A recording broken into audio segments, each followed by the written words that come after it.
అవతారము అంటే ఒక శరీరంతో భగవంతుడు ఎందుకు కిందకి దిగి వస్తాడో చెప్తున్నాను వినవయా పరీక్షిత్ మహారాజా.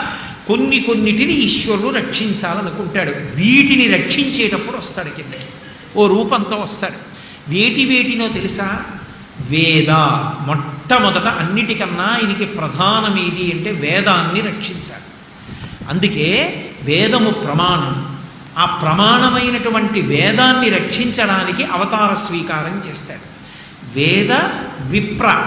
ఆ వేదం చదువుకుని వేదం ఎలా చెప్పిందో అలా బ్రతుకుతున్న వాళ్ళని రక్షించడానికి ఆయన కిందికి దిగొస్తాడు. వేద విప్ర గో. ఆవులని హింస చేయడం ఎక్కువైపోతే లోకంలో అప్పుడు క్రిందికి దిగొచ్చి గోవుల్ని ఇబ్బంది పెడుతున్న వాళ్ళందరినీ కూడా సంహరిస్తాడు.